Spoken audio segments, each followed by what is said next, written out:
Happy Thursday. I'm Allegra of BYWD or Beyond Your Wildest Dreams, and I'm so happy to have you here with me.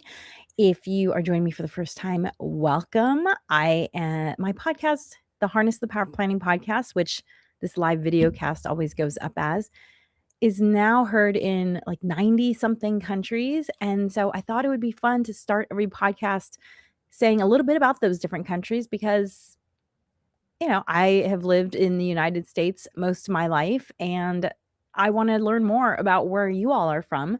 So, this week, I'm going to tell you a few facts about Germany because my listenership goes United States, Brazil, France, Germany. Interesting fact, I think this is fascinating. 1/3 of Germany is still covered in forests and woodlands. I'm so jealous. That sounds idyllic. I love that. It is the 7th largest European country. And Berlin, this is really surprising to me. Berlin is 9 times bigger than Paris. I don't think I've been to Berlin. I've been to Munich, but not Berlin. 9 times bigger. Wow, that's amazing. And it has the largest economy in the EU, followed by France and Italy. Amazing. Thank you for listening from Germany. And if you're joining me for the first time, I am live. If you send me chats or whatever, I will see it and I will respond if you have a question that I need to respond to. And if you're listening to the recording, I will also see comments. So feel free to chat wherever you are listening and I will respond in as timely manner as I can. And if you are new, then welcome. I am a brain science-based productivity and time management expert, which really just means that I want to help you create more time and energy in your life by being more thoughtful and strategic about how you spend your time. I'm not trying to help you fit everything in. In fact, a lot of times what I'm telling people is, hey, maybe you should let go of something. I'm also really, part of giving you time and energy is also self-care because I don't think enough of us prioritize our own self-care. And I'm a big proponent of self-care. My favorite self-care methodologies are skincare, hiking with friends, and creative outlet via stand-up comedy. So those are the 3 ways I really feed myself so that I can show up as the best version of myself in all areas of my life. And also just so I'm having fun and growing and thriving because I think that's the point of us being here is to all become our best selves and then to share that with the world. So those are my 3 things that I talk a lot about. And just so you know, in the next 2 episodes, so next week I'm going to have my friend Christine on. She's been on many times and we're going to talk. She is my most diplomatic friend. Anytime I need to strategize about how should I best say this thing, she's the person I call. And we're going to talk about what it takes to have lifelong relationships. She and I have been friends since the 8th grade. Yes. So at this point, we've been friends basically 100 years. And also when it's time to let a long-term relationship go, whatever that relationship is, whether it's a friend or family. And we've been through that together many times now. So we'll share from our experience. And I'm also, if you are ever looking to learn more from me, I have these 4 short read books that will help you reclaim time and energy. And you can find those at tinyurl.com/BYWD books. Okay. Well, thank you so much for joining me. Today's topic is about how and why to be a lifelong learner. And, sorry, I didn't tell you. So Christine is going to be next week. And then in 2 weeks, I'm going to do something a little bit different. I have been getting coached. This is going back to being a lifelong learner. I have been getting coached on my content. And one of the coaches recommended that I speak more about my skincare because it is such a big part of my self-care routine. And I know it's something that resonates with people who've seen me on Instagram because I don't know if they're just being polite or whatever, but when people find out that I'm 52, they inevitably ask me about my skincare because they also know that I use non-toxic products. I would never do, fillers or any sort of thing that's just doesn't, it's just not my philosophy. And So people inevitably ask, and I don't think of myself as a skincare expert. However, skincare is a big part of my self-care. And so in 2 weeks, I'm going to talk about my skincare journey because when I hit 40, my skin looked horrible. I had so many dark spots. I've lived in Southern California most of my life, and I have a lot of sun damage under my skin, and I had never worn a sunblock on a daily basis before I hit 40. Before I hit 40, it was just sunblock at the beach or when I'm hiking, but not on a daily basis. And I was not happy with my skin. And I was committed to learning what to do in order to take good enough care of my skin that I would not have to wear makeup because I don't enjoy makeup. I know some people do. For me, when I put makeup on, aside from what I have right now, this is literally like all the makeup I wear except for lipstick. What you see right now. When I put on more than this, I feel like a clown, and then I have to scrub it and take it off. So in 2 weeks, I'm going to talk about my skincare journey, and I've created a special. I'm still working on it, but it's almost done. A special document that goes through what I call the 7 steps for glowing skin for women over 40. And yes, when I hit 40, my skin was not in a good place. Between environmental damage and the hormonal changes that were probably starting to take effect. So it is not a minimalist skincare routine, let me tell you. However, I've come to love it for many reasons, and I'm going to talk about that in 2 weeks. So next week, my friend Christine talking about long-term relationships, friendships. And then in 2 weeks, I'm going to talk about my skincare journey starting at 40 to where I am now, 12 years later, 52. And my skin looks so much better than it did. My skin looks better now than it did even in my late 30s. So I'm going to give you the full 7-step process, which I include steps on there that you have not heard of before. I promise. It's not cleanse, tone, moisturize. That's all I'm saying. Okay, so today I want to talk about why and how to be a lifelong learner. And, I have to draw a card before I start my topic because these cards are always so illuminating for me. It is better to live your own destiny imperfectly than to imitate someone else's life perfectly.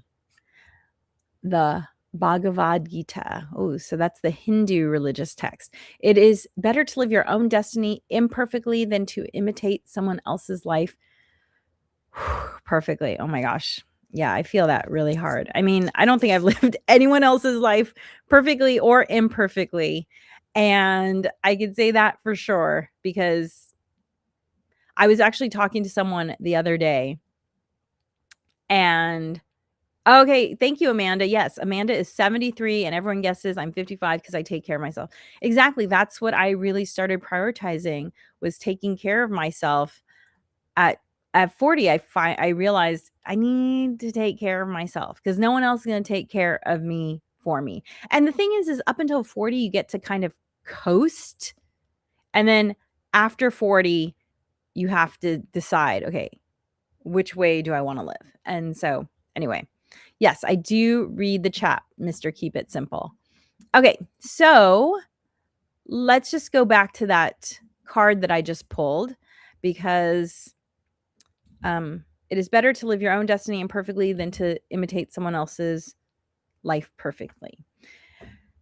I mean, that's all about being true to yourself. I truly believe that each of us has a gift to give to the world and that gift is our mission.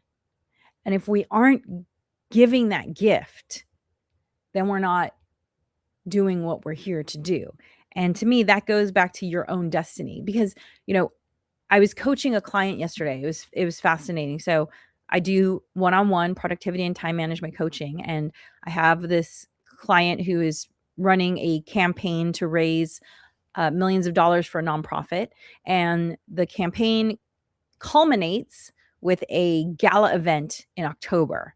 And so we are mapping the whole next 9 months. We started doing this about 2 months ago, but we're always adding to this.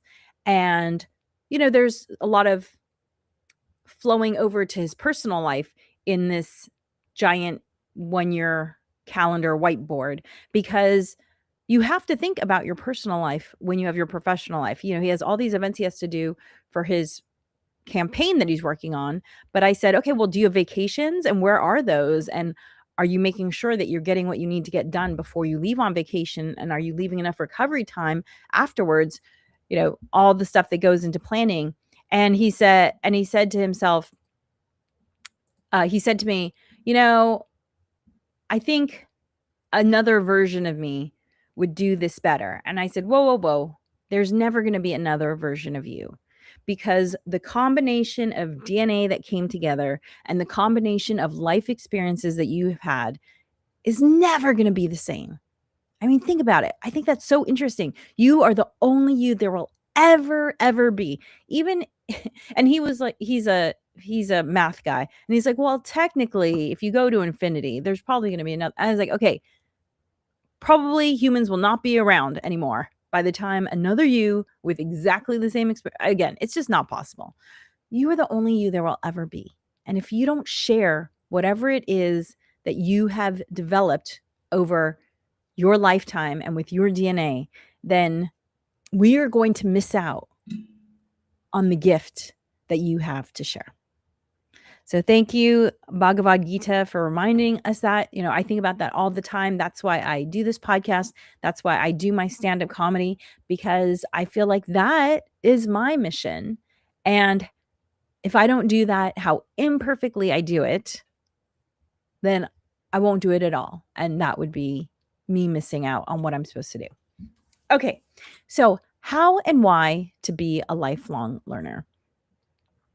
I loved school growing up. However, there was a solid period between, let's say, 27 and 30. No, I don't know, 27. Yeah, no, 27. Like, say 27 and 37. Maybe it wasn't exactly a decade, but it was between me getting my master's degree and, uh, deciding to become a lifelong learner again. There was about a 10-year period where I didn't do very much learning outside of whatever I was pursuing, because okay, so maybe it wasn't a 10, maybe it was a 5-year period, but there was a 5-year period where I was not doing a lot of learning. And I'm guessing that was right around when I was being pregnant, and when my kiddo was really young, because she was first and foremost. And up until that time, I had always been in pursuit of knowledge. I got my bachelor's degree, I got my master's degree. Then I joined Toastmasters, which, if you've never heard of Toastmasters, it's a wonderful organization. It's changed a lot since I was really active with it. Unfortunately, I don't know how their curriculum is now, but when I was doing their curriculum, it was fantastic. And I attained what's called a DTM, Distinguished Toastmaster, which is essentially a PhD in leadership and public speaking. And it took me about 5 years to do that. And only 1% of Toastmasters do that. So I did all that and was very much into learning. And then I guess around the time when I got pregnant, just things got busy. And I was really focused on learning whatever I could learn about my body and my baby and how to take care of that. And so I kind of dropped off with the general reading. I've always been a reader. I read about 100 books a year. However, nowadays, a lot of those books are actually audiobooks. So that's partially why my reading rate is so high, because I can listen to audiobooks when I am doing laundry or cooking or driving. It's so fantastic. It's such a great breakthrough being able to listen to audiobooks, on your smartphone. But the why of being a lifelong learner, I think, is just as important as the how. And I'm just going to say the why. I can tell you that when you have a mindset of being open to learning, you enter every situation with an open mind. I'm just going to say that again. When you believe that you have something to learn, you enter a situation with an open mind. And the opposite is true. The brain science has shown that if you go into something thinking, I already know everything I need to know, guess what? Your brain helps you out and just shuts down and won't hear even the best idea. Like, have you ever watched a movie and then you rewatch the movie and you say to yourself, oh my gosh, I didn't even notice that that thing happened? That's how it can be when you have a closed mind, right? We've had this expression in our language for a long time. He's or she is closed minded. He or she is open minded. It's literally, you will take in information, you won't take in information. The very information you are looking for is in front of you and you don't even hear it. Like, whatever struggle you are having right now, whether it is, I need to figure out what I want to do next for work, or I need to figure out how to manage my money better, or I need to figure out how to take care of my health. It is out there and it has probably already been told to you. I have actually found the information I needed from books that were given to me decades before by my father. But I was closed-minded when he gave them to me as a teenager. I thought I knew it all. And then later on, I read the book that he gave me and I think to myself, why did I not read this book when I was a teenager? It would have helped so much, but I was closed-minded. So this kind of goes back to what I was talking about, even just with my skincare. I would not have found the solutions if I didn't believe that the solutions were out there. So I was in search of the solutions. And let me tell you, I learned things that shocked me. Like, I thought I kind of knew what a wrinkle was. I had no idea what a wrinkle was. There are two things that I'm going to tell you about in 2 weeks about wrinkles that blew my mind when I figured them out. And so, coming back to being open-minded, I think it is so important to go through life open-minded. And this is actually called growth mindset. There's a great book written by a brain scientist named Carol Dweck. It's called Growth Mindset. And literally they show that people who believe they can learn do, and people who don't believe they can learn don't. There was a common misconception that the ability to speak a new language was something that had to be learned as a child because this window closed. And what Carol Dweck and her team found is that if you think you can, you can. And if you think you can't, you can't. And that has been a saying forever, right? Like, whether you think you can or can't, you're probably right. I've heard some version of that expression, right? If you like the Yoda version, there is no try, only do, right? Whatever. This saying has been a part of our culture for a long time, but now the brain science shows it. So, become a lifelong learner. It will serve you in whatever goals you have in your life because the answers are out there. I'm always surprised at when I say to the universe or to myself, hey, I need to figure out how to plan a stand-up comedy show, right? Because now I produce stand-up comedy shows. And you know what? I did. I need to figure out how to make my skin as healthy as it can be. I did. So now let's get to the how to be a lifelong learner. I really like the idea of reading or listening to, a book or podcast on a daily basis. And one rule of thumb I've heard is to read 10 pages of a book. And I would say 10 pages probably translates to about 10 minutes of listening. And so I think that if you just pick something that you want to learn about and then read 10 pages a day or listen to 10 minutes of podcasts a day, you will be amazed at how quickly you get through material. 10 pages a day will get you through a book in about a month. And that'll be 12 books that you've read this year. the listening, again, for me, that has really upped the quantity of books that I've been able to consume in a year. And it's really amazing too, because I rarely buy books because obviously 100 books a year, that would be a lot of books. And I'm not great at letting go of things, which you probably heard me talk about last week when I was talking about the grand edit. And so I always try and borrow from the library first. And the great thing is you can borrow audiobooks with your little device here, but you can also borrow some. Not every book has been turned into an audiobook, but the great thing about if you read via Kindle is that they have an accessibility feature that will read documents to you. And so if the book doesn't have an audiobook version, I can borrow the Kindle version and then I set it to read to me. And so basically it's like it's turning it into an audiobook. Simple practice. Don't stress yourself out about, oh my gosh, I haven't read 10 pages a day. Just set a goal for yourself of, I'm going to try and do this 4 or 5 days a week. Start small. 10 pages is really small. If 10 pages is too much for you, go to 5 pages, go to 3, go to 2, go to 1 page.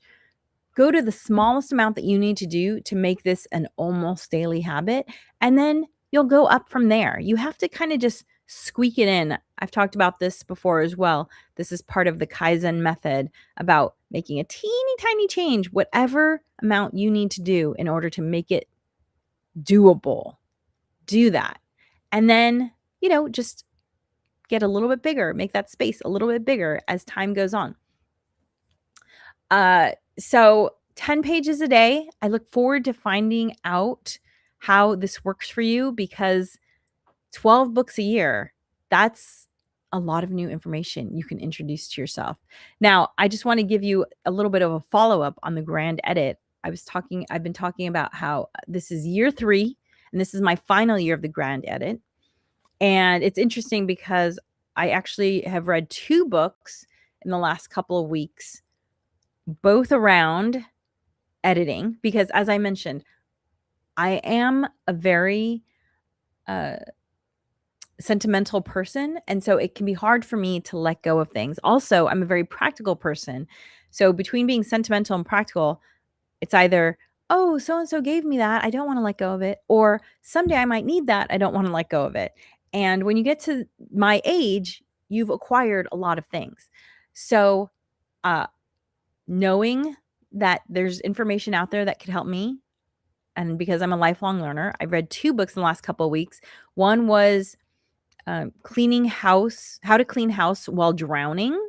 That one is only a 3-hour long audiobook, very short. It was very interesting because she actually said some things that I've never heard discussed in like a cleaning or editing type of cleaning or organizing or, editing as in doing away with type of book. She said that she really focuses on making the tasks enjoyable for herself. So for instance, apparently she has a method for cleaning dishes, which is she doesn't do dishes all day long. And then at the end of the day, she goes and she grabs all the dishes and she puts them by the sink. And then she organizes the dishes and then she washes them all. So she organizes them, I guess, into like plates and bowls and glasses. And then she cleans them in a specific order. And she mentions in the book, look, I've had friends point out to me, you would have been done cleaning the dishes a long time ago if you would just clean the dishes as you were touching them. And she said, yes, I know, but that is painful to me. And that would keep me from doing my dishes.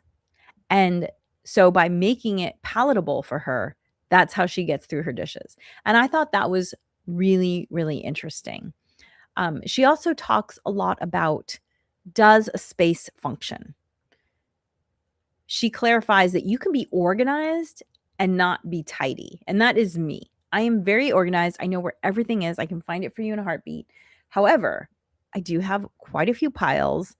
And a lot of my piles have to do with books, which is why I don't really buy books anymore. So I thought that was really interesting. And she says, but there is a point where a room goes from functional to no longer functional. And that's when I clean it.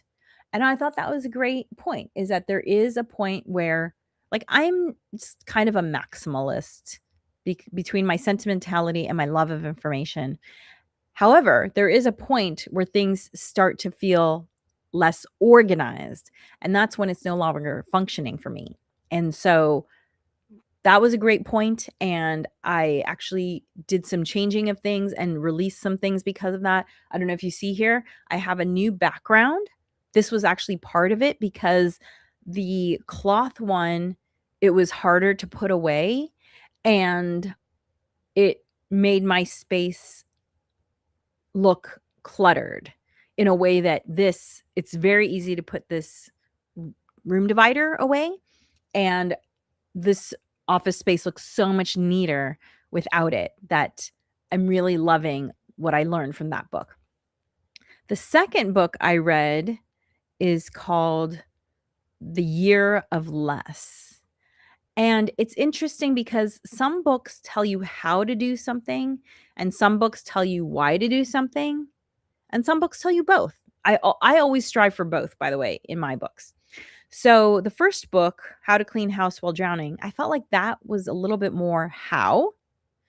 This book, The Year of Less, is a little bit more why. Why she went through this process of, she ended up giving away 70% of her belongings. And it ended up giving her a lot of direction in her life, where she, in that 1 year period, so it's all about a year, in that 1 year period, she saved $17,000. She decided to become an entrepreneur, and she gave away 70% of her belongings, and she moved to an area where she had always wanted to be, but she'd been concerned that she couldn't afford to live there because the opportunities weren't as much. However, by editing out her belongings, she also really edited out the year of less is not just about getting rid of belongings, but about not spending on items unless absolutely necessary. And because she did that, she was able to save so much money and reduce her monthly costs of living by, I think she reduced it by like 60%, that she then said, "Oh, if I only have to make this amount of money, I can do that from that town." And she moved to this town that she'd always wanted to be in. So it's a very transformational book. It is not at all what I was expecting. When I got this book, I thought it was going to help me with my grand edit, but it was very interesting, the way it was woven together to talk about how this impacted all parts of her life. So I would say this is more of a why book, why you might want to do something. And it was very surprising to me. So I recommend both those books, and I'll put them in the show notes for the Harness the Power of Planning podcast, which this will go up as that. And you can find those two books because I did think they were great books, and they have helped me with my own grand edit and how I'm thinking about things. I don't aspire to get rid of 70% of my belongings like this last person. However, I do think uh, some of the other lessons that she taught were helpful to me in my process. And I feel like I've been making great process just in this month, great progress just in this month. I'm looking around and I'm feeling much more satisfied with my space than it was a month ago. So, yay, progress. And looking forward to continued progress throughout the year. I will keep you updated. So, thank you for joining me this week. As I mentioned, next week, my friend Christine will be joining me. We're going to talk about long term relationships, how to sustain them, and when not to. And then 2 weeks, I'm going to do my podcast that's all about my skincare journey from 40 to where I am now, 52. Thank you for joining me. Be sure to like and subscribe and rate wherever you listen. And remember, planning